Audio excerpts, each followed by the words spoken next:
Aussi rude que l'hiver, par Quentin Clément. Partie 10. Résumé de la situation. Dalos, le roi Goëth, a mené un pillage contre la capitale du clan Indus.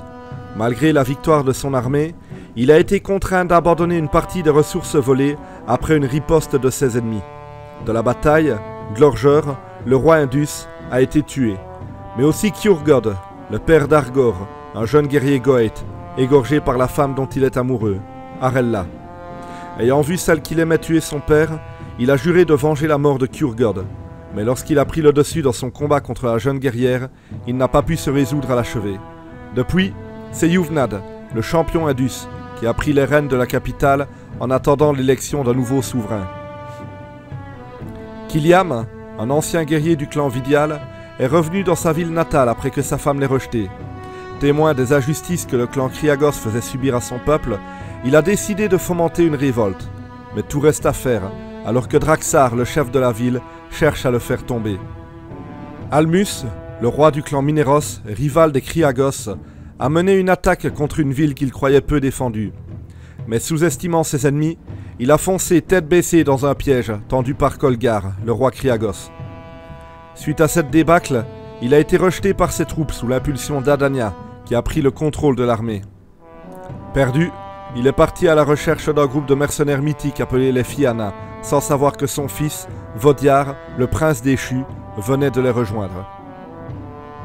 Ogdur le marteau, un brigand victime d'une malédiction après le meurtre d'un druide, est victime d'hallucinations, où un homme encapuchonné le pousse à se nourrir de chair humaine. Après des semaines à résister à la tentation, il a agressé une jeune femme et a dévoré son corps, alors que des ombres inhumaines dansaient autour de lui dans un rituel interdit. Troisième jour du mois du Sorbier, village de Zigur, territoire Mineros. La lourde porte de la ville se refermait sur ce qui restait de l'armée Mineros qui s'était lancée à l'assaut des Kriagos. C'était une troupe hétérogène composée de guerriers et de civils qui avaient perdu leur toit lors de la prise de Rorik. 4 jours étaient passés depuis le fiasco de l'attaque de Deldur, la fuite de Halmus, le roi des Mineros, et la prise de pouvoir d'Adania, la championne du clan. Elle avait ordonné d'envoyer des messagers aux vassaux Mineros afin de leur demander de l'aide et de partir pour Rorik trouver refuge dans la ville où ils prépareraient la prochaine bataille contre les troupes Kriagos. Aucun ne répondit à l'appel. Pour Adania, c'était à prévoir. Lorsque Halmus avait demandé à ses alliés de se joindre à lui dans l'attaque de leurs rivaux, tous avaient décliné. Malgré les conseils avisés de son druide, le roi avait décidé de partir en guerre sans aide, et son attaque avait tourné au massacre. Pourquoi ceux qui avaient refusé leur aide à ce moment-là l'offriraient-ils maintenant? Sans renfort, les Mineros durent rapidement fuir Rorik pour laisser la ville aux mains de leurs ennemis. Elle était tombée 2 jours plus tôt, et aujourd'hui, les Mineros entraient à Zigur, dernier village qui séparait les Kriagos de leur capitale. Quant à Almus, personne n'avait entendu parler de lui depuis que ses guerriers s'étaient retournés contre le roi et qu'il avait dû fuir. Un homme entra dans la foule qui s'amoncelait et demanda à parler à la personne responsable. Grand, brun, il portait les cheveux courts et un saillon aux couleurs du clan Mineros. Sa stature et son visage autoritaire en disaient long sur son rang. C'était Elkar, le chef de la ville. On l'orienta vers Adania, qui le reconnut immédiatement. « Elkar » dit-elle avec une légère révérence. « Adania, que fais-tu ici? N'étais-tu pas censé protéger Rorik ?»« Nous avons tenté, mais sans renfort, nous avons dû laisser la ville. Mais toi, qu'est-ce que tu fais ici? Tu n'étais pas censé nous en envoyer du renfort ?» Elle parlait d'un ton agressif. La défaite de Rorik avait coûté cher. La frontière entre les deux clans était à présent plus proche de la capitale des Mineros. Elkar déglutit. « Je suis navré, mais... »« Tes excuses doivent te sortir du cul tellement elles puent la merde !» hurla Adania en pleine crise de rage. « Je te conseille de les présenter plutôt à chaque personne ici qui a dû fuir sa maison parce que des couards comme toi n'ont pas envoyé leur aide. Nous sommes les Mineros, vous, un village vassal censé prendre les armes pour protéger vos suzerains, comme nous l'avons fait pour vous autrefois. » Adania, écarlate, continuait de hurler.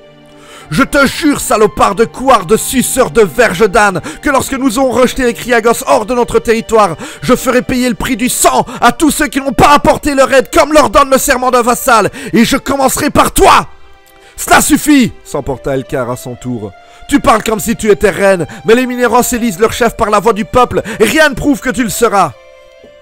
Alors, prie pour que celui qui sera élu à ma place n'ait pas vu Rorik tomber, car aucun être humain qui a vu ça ne hurlera pas vengeance contre ceux qui sont restés inactifs quand des enfants étaient brûlés vifs. » Elcar baissa les yeux. Adania surenchérit. « Envoie tes messagers à nos autres vassaux de ma part, qu'ils sachent que s'ils n'envoient pas de renfort ici avant l'attaque des Kriagos, un jour, ils devront payer pour leur inactivité. Je ne suis pas comme Almus !» Une fois son ordre donné, elle partit sans attendre de réponse, bousculant au passage le chef de la ville. Elcar n'appréciait pas être ainsi humilié devant son peuple, mais il savait qu'Adania ne plaisantait pas. Il connaissait la réputation de la jeune femme, mais avait aussi à une époque combattu aux côtés de son père, un homme totalement fou qui aimait le sang plus que sa famille. Il savait quel genre d'éducation elle avait reçu. Elle l'aurait tué là s'il n'avait pas coopéré. De plus, elle avait sans aucun doute le soutien de ceux qui la suivaient. Si en tant que chef de la ville, il avait un rang supérieur à celui de championne, il n'ignorait pas qu'elle avait en ce moment la fonction de reine et en aurait bientôt le titre, car ceux qui la suivaient semblaient la soutenir totalement. Cela faisait d'elle sa suzeraine, et il était forcé de lui obéir. Du moins, c'est ce qu'il se disait pour légitimiser sa soumission face à la femme.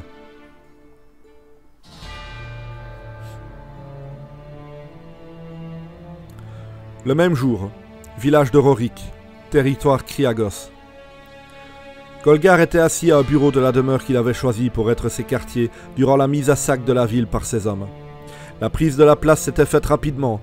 Les troupes menées par Adania avaient rapidement tourné les talons en voyant les siennes arriver. La bataille avait été presque aussi courte que celle de Deldur. Ces hommes étaient entrés sans rencontrer de réelle résistance et avaient commencé leur prise de pouvoir. Ils avaient d'abord massacré tout qui avait pris les armes. Ensuite, ils avaient réuni tous ceux qui s'étaient soumis de leur propre chef et en avaient sélectionné plusieurs au hasard pour les jeter vivants dans les flammes. Afin de montrer qu'ils ne plaisantaient pas, ils avaient pris soin d'inclure des femmes et des enfants. Ceux qui s'étaient révoltés à ce moment-là furent eux aussi mis à mort. Cette pratique avait pour but non seulement de terroriser leurs ennemis, mais aussi de s'assurer que ceux à qui ils avaient laissé la vie sauve resteraient à jamais soumis. Car s'ils étaient restés sans réagir face à ça, ils le resteraient face à n'importe quoi. Une fois cette démonstration de barbarie terminée, Kolgar ordonna la mise à sac de la ville et des villages alentours. Depuis à présent 2 jours, ces guerriers s'adonnaient au pillage et au viol, ceci afin de faire comprendre une bonne fois pour toutes aux habitants de Rorik qu'à présent, c'étaient les Kriagos qui étaient leurs maîtres. Après cela, ils nommeraient un chef qui serait chargé de ramener l'ordre et de le garder. Il laisserait une forte garde aux ordres de ses chefs en garnison et repartirait. Et Rorik deviendrait un vassal Kriagos qui paierait l'impôt et obéirait à ses ordres. Habituellement, après la prise d'une ville, il aimait rentrer à sa capitale et y recevoir les honneurs. Mais ici, c'était différent. Les Mineros l'avaient défié. Ses 6 vieux ennemis, il l'avait frappé sur son territoire. Il devait faire savoir à toutes les terres de l'Arc que ce crime ne restait pas impuni. S'attaquer à Kolgar, c'était sacrifier son peuple. Et si profiter de la faiblesse temporaire des Mineros lui permettait de faire cet exemple et de régner sur le nord, alors il n'allait pas se priver d'en profiter. On frappa à la porte. Kolgar grogna. Il n'avait pas envie d'être dérangé pour de mauvaises nouvelles. « Qui est là ?»« Farkas. »« Entre !» Le champion du clan entra. Les 2 hommes se saluèrent et sans attendre, le roi trancha dans le vif du sujet. « Qu'est-ce qu'il y a ?»« Un messager est arrivé de Clarker. Ils vont envoyer des troupes au plus vite. Elles devraient arriver d'ici 4 jours. Ils nous promettent 500 guerriers. Avec les 600 promis par Ediar qui arrivent demain et les 500 d'Endin qui seront ici dans 2 jours, cela nous fait, en plus des guerriers qui sont déjà là, un peu plus de 2000 lances. »« Bien, très bien, sourit le roi. Nous laisserons une garnison de 700 hommes ici afin de maintenir l'ordre et de défendre la ville si les Mineros tentent de la récupérer. Avec 1400 lames, nous aurons largement assez d'hommes pour attaquer tous les villages Mineros environnants et les forcer à se défendre sur plusieurs fronts, proposa Farkas. Non, ce serait du temps perdu, rugit Kolgar. Almus est porté disparu, c'est Adania qui a pris le contrôle des opérations. Elle n'est pas une bonne stratège. Elle est plutôt du genre vaillante et irréfléchie. Bien justement, se défendit le champion, nous pouvons la battre sur ce terrain-là. Kolgar se leva brusquement. C'était grâce à l'idée de Farkas de poster les guerriers à Deldur que la bataille avait été gagnée. Kolgar savait que son champion se vantait de ce petit exploit, mais ça l'enrageait. La légende compterait la fin des Mineros comme une victoire des Kriagos menée par leur puissant roi Kolgar, Ce n'était pas Farkas qui allait lui faire de l'ombre en prenant les décisions stratégiques. Le roi s'avança donc sur le champion, un œil meurtrier plongeant sur celui qui devait se contenter de suivre ses ordres. Farkas soutenait ce regard. Avec ses 1400 guerriers, Zigur ne tiendra pas 2 jours. Ensuite, rien ne pourra se mettre entre nous et la capitale Mineros. Nous devons les détruire avant qu'ils ne trouvent un nouveau roi et ne puissent organiser une vraie défense. Une fois la capitale tombée, tous ces villages se retrouveront sans suzerain et ils ne s'entraideront pas. Nous pourrons les écraser un à un. Ce sont mes ordres. À présent, sors! Farkas renvoya à son roi un regard aussi agressif que celui qu'il recevait. La tension était palpable entre les deux Kriagos. Il obéit pourtant, tournant le dos à Kolgar et quitta la demeure. Le roi sentait un danger venir de cet homme. Il devait l'évincer au plus vite. Farkas était un redoutable guerrier, il ne pouvait pas se résoudre à le faire tuer car il était utile au combat. Une idée germa. Il savait déjà comment se débarrasser de lui.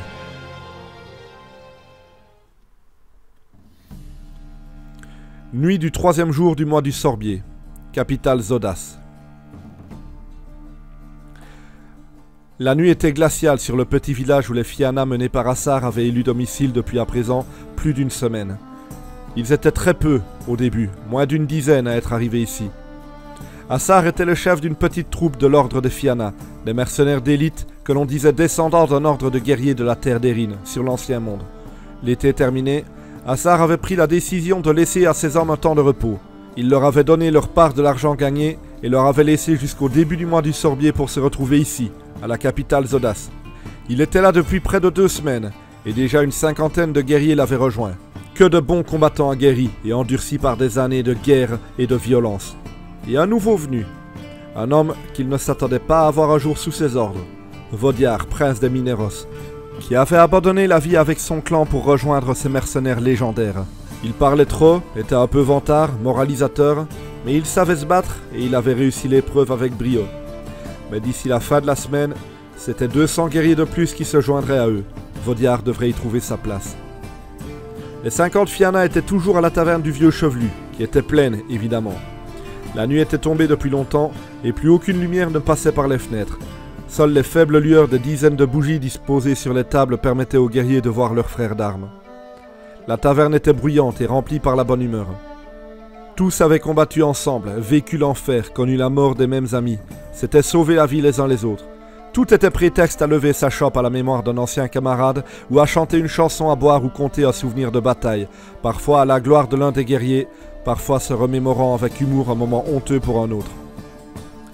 Vodiar ne connaissait pas encore bien tout le monde. Chaque jour voyait de nouvelles têtes arriver et il était bien incapable de retenir tous ces nouveaux noms. Mais il avait trouvé sa place ici. S'entraîner la journée, boire la nuit et recommencer le lendemain, entouré de gens qui vivaient ensemble les uns pour les autres, sans conflit d'intérêts ou de manœuvres politiques. Il aimait déjà cette vie. Il lui tardait de prendre les armes aux côtés de ses nouveaux camarades pour protéger ceux qui en avaient besoin. Il était assis à une table avec les 5 hommes qu'il avait affrontés le jour de son épreuve. Dalgu avait toujours son bras immobilisé. C'était l'homme sur qui il avait jeté une pierre. Il lui avait déboîté l'épaule. C'était un guerrier courageux et intelligent. Il ne lui en avait pas tenu rigueur. C'étaient les choses qui arrivaient lors de l'épreuve. Il trouvait même que ça avait été un joli coup. Lorsque Vodiar avait expliqué la façon dont il leur avait ensuite échappé, son trou dans lequel il s'était totalement recouvert de neige, attendant sans bouger qu'ils partent pour ensuite les suivre de loin, ils l'avaient tous applaudi et avaient rempli sa chambre en signe de respect. Ils étaient ceux que Vodiar avait le plus côtoyés, et pour cause, ils étaient les seuls présents lorsque le Mineros était arrivé. Il n'y avait que Drek, que l'ancien prince avait surnommé l'homme pénis, qu'il ne pouvait toujours pas supporter. Cet homme ne semblait être capable de parler que de 2 choses, sa verge et ses muscles. Depuis quelques jours, il observait une jeune serveuse de la taverne, avec un œil libidineux. Il parlait moins dans cet état, c'était une bonne chose. « Alors, Vodiar, se lança Dalgu. Dans moins d'une semaine, toute la troupe sera réunie, nous partirons nous battre.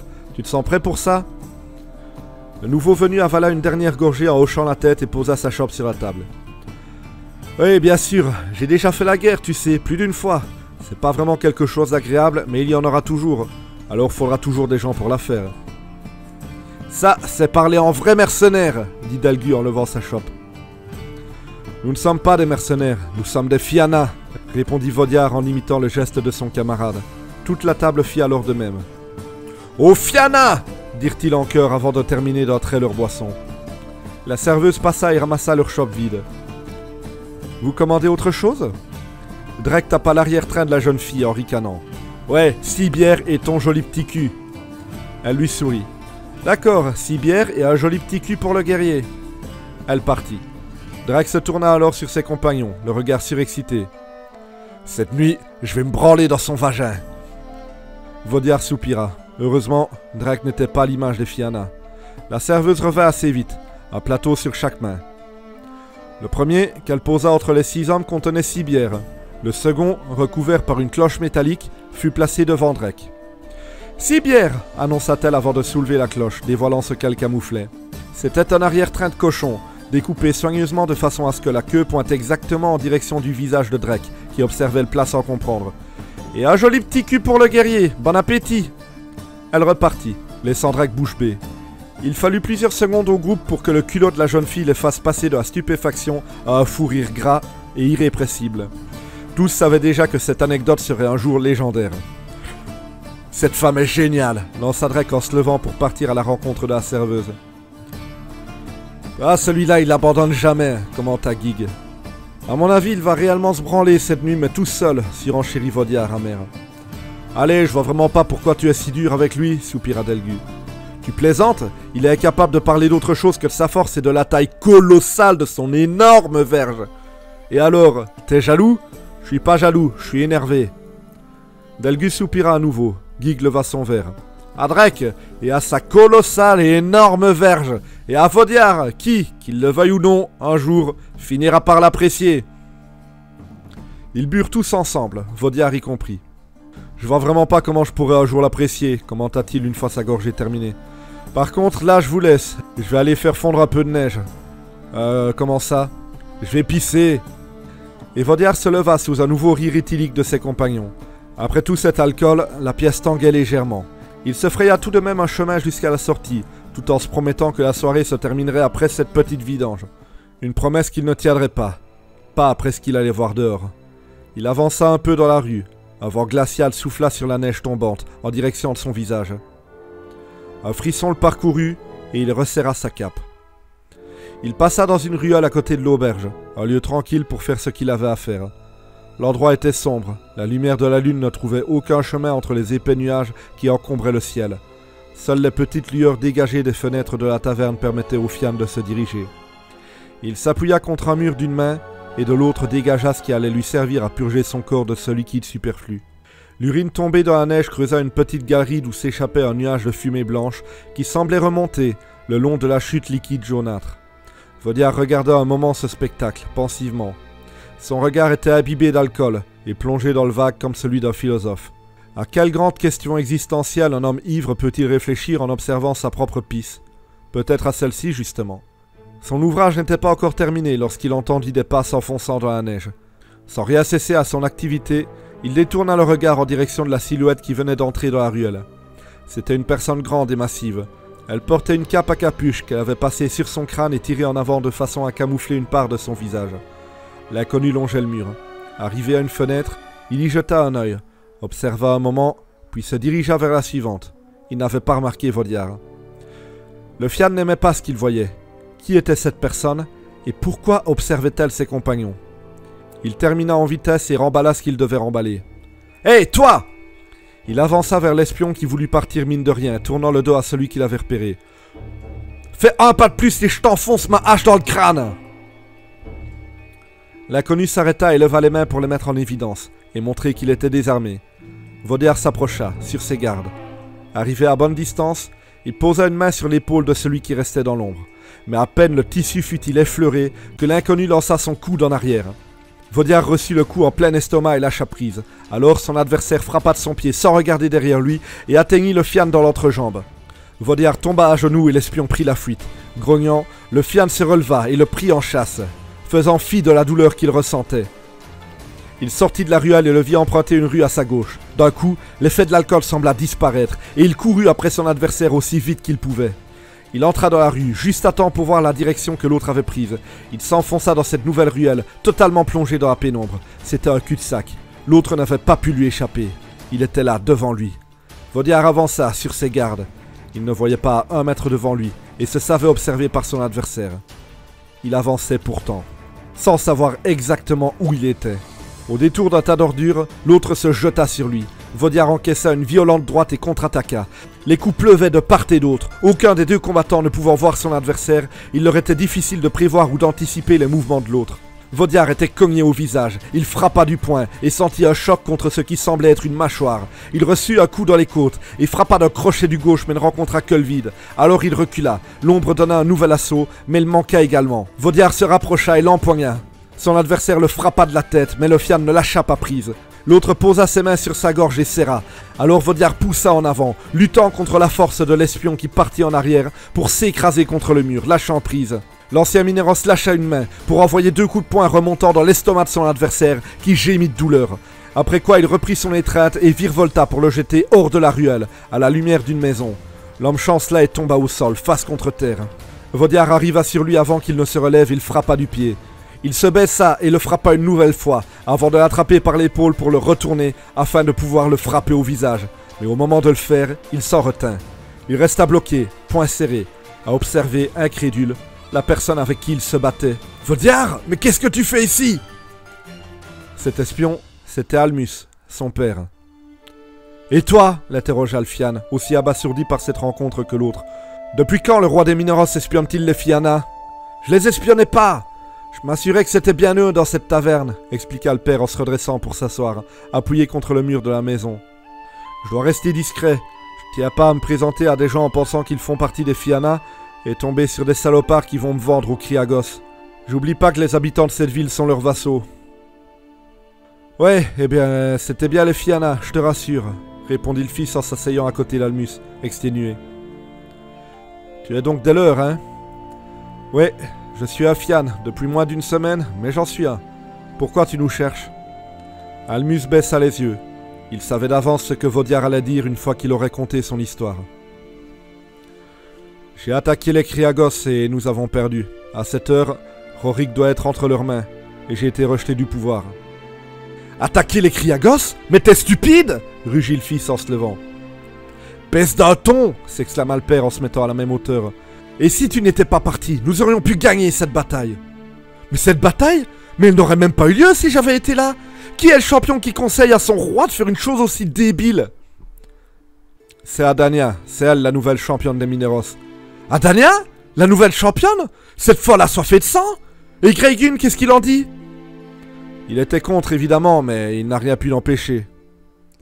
Et toi tu commences des guerres que tu ne peux pas gagner contre la vie des druides? Bon, tu vas te calmer maintenant. Almus hurlait à présent. Si tu n'avais pas abandonné ton peuple, nous n'en serions pas là. Mais c'est toi le roi. Toi, pas moi. Prendre des décisions qui feront mourir des centaines de personnes, c'est ton travail, pas le mien. Et c'est ce que j'ai fait. La décision que j'ai prise était mauvaise, je le sais. Mais on peut encore sauver notre peuple. Pour ça, j'ai besoin des fianas. Vaudiard se calma. Almus était venu les voir, il devait le présenter à Assar. Très bien, viens avec moi. Père et fils poussèrent la porte de la taverne qui était toujours aussi animée. Plusieurs regards se tournèrent vers le nouveau qui entrait avec un inconnu. Il n'y prêta pas attention et avança vers la table à laquelle il était assis un peu plus tôt. Il remarqua que Drake était revenu prendre sa place. Il songea que le gaillard allait devoir attendre encore un peu avant d'avoir une femme pour ce qu'il voulait. Il sourit à cette idée. Une satisfaction basse et mesquine, mais une satisfaction. « C'est qui ton ami » demanda Ulnar. « C'est pas un ami, c'est mon père. Je vous présente Almus, le roi des Mineros. » Un peu confus, les 50 se levèrent en vitesse, légèrement déséquilibrés par la boisson. « Rasseyez-vous, je vous en prie, » soupira le souverain. « C'est à peine si je suis encore un roi. »« Et qu'est-ce qu'on peut faire pour vous » demanda Gig.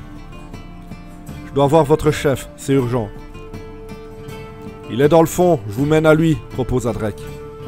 Almus accepta et il suivit le fian jusqu'à Assar, accompagné par Vaudiard. Le chef du groupe était assis à une table avec ses 2 hommes de confiance. L'ancien reconnut immédiatement celui qui se dressait devant lui. Il se leva et s'inclina respectueusement. « Almus, roi des Mineros, je vous salue. » Il se redressa ensuite, faisant face à son interlocuteur qu'il observait sans réussir à se rappeler d'où ils avaient bien pu se rencontrer. Si vous venez ici pour reprendre votre fils, je suis navré, mais il est des nôtres. Il pourra revenir dans son foyer lors de son premier congé, dans une année. Le retour de mon fils est un débat que j'aurai avec lui, pas avec vous, répondit le roi. Mais c'est surtout un débat que j'ai déjà eu. C'est le chef de clan qui s'adresse à vous, pas le père. Quand bien même, le père d'un homme aussi inflexible que Vaudiard ne doit pas avoir grand-chose à dire, plaisanta Assar. Je crains fort que non, reprit Almus, stoïque. Le sourire du chef des Fianna disparut, alors qu'il se raclait la gorge, mal à l'aise. Et que puis-je pour vous? Les Kriagos sont en train de ravager nos terres. Mes vassaux n'ont pas répondu à mon premier appel et j'ai été évincé du pouvoir. J'ai besoin de vous pour empêcher mes ennemis de continuer leur massacre. Assar se rassit, pensif. Il passa une main dans sa barbe, l'air grave. Almus reprit son plaidoyer. Je sais que dans ma situation, je ne peux pas vous payer. Mais soyez-en certains, dès que nous aurons repoussé l'invasion, le peuple me rendra mon trône et je serai alors très reconnaissant. Et je ne parle pas que d'or. Assar hocha doucement la tête. Bien, d'accord. Ma troupe n'est pas encore au complet. Je ne peux pas prendre le risque de partir en guerre maintenant. Mais dans moins d'une semaine, nous pourrons partir. Mais dans moins d'une semaine, ils seront à Zigur! Dans ce cas, nous aussi, nous y serons dans une semaine. Je suis navré, roi, mais je ne peux rien dire de plus. Assar se releva et tendit son bras vers Almus. Dès que nous serons au complet, nous partirons pour Zigur, rétablirons la situation et nous vous rendrons votre pouvoir. En échange, pour cette bataille, il nous faudra 3000 pièces d'or et la reconnaissance d'un roi. Très bien, acquiesça l'autre partie, sachant qu'il n'avait pas d'autre choix, poignant son interlocuteur par l'avant-bras. Attendez, intervint Vaudiard. C'est pas une question d'or, c'est mon peuple qui est là. Eh bien, si tu veux combattre gratuitement, je peux déduire ta solde du prix demandé à ton père. Claqua Assar qui n'appréciait pas être remis en question. Eh bien, fais donc comme ça, s'offusqua Vaudiard. Parfait, mène Almus à une chambre, nous en avons terminé. Assar se rassit et reprit son repas où il en était. Rageur, Vaudiard se retourna et partit, accompagné de son père et de Drake, qui avaient assisté à la scène sans rien dire. Excuse-moi, Vaudiard, se lança ce dernier. Je comprends que c'est ton peuple et tout ça, mais nous, on est des mercenaires. Je suis pas un mercenaire, je suis un Fian, répondit l'autre sans regarder celui qui lui parlait. Mais te battre gratuitement, c'est te battre pour rien. Cette fois, Vaudiard cessa sa marche et fit face à Drake. Si les Kriagos gagnent cette guerre, ils régneront sur le nord, et rien ne les retiendra de s'agrandir vers le sud. Se battre pour les en empêcher, c'est pas se battre pour rien, et je préfère mourir dans l'honneur que de vivre dans la richesse. Drake haussa les épaules. Toi, tu vas mourir dans la pauvreté. Et il les quitta. Almus sourit à son fils. Le temps ne change rien, n'est-ce pas? Tout est toujours histoire de justice et de devoir avec toi. Mais ici, tu pourrais être payé et tout de même te battre. Qu'est-ce que tu veux? Je suis un homme d'honneur, ça a quelques mauvais côtés. Et de bons côtés, ça en a? Vaudiard rendit son sourire à son père. Non, ça n'en a absolument aucun. Almus posa une main sur l'épaule de son fils. Quel roi tu feras un jour? Mais Vaudiard poussa la main de son père. Je ne serai jamais roi. Prendre des décisions comme d'envoyer des centaines de braves mourir dans une guerre contre les Kriagos, c'est peut-être une chose que toi tu peux faire. Mais moi, je ne serai jamais comme toi. Ouais, tu as raison, tu ne seras jamais comme moi, prêt à prendre des décisions difficiles pour la grandeur de ton peuple. Toi, tu préfères encore l'abandonner. Père et fils se toisèrent sans dire un mot pendant un moment. Puis Vaudiard lui tourna le dos et partit. Tu trouveras ta chambre tout seul.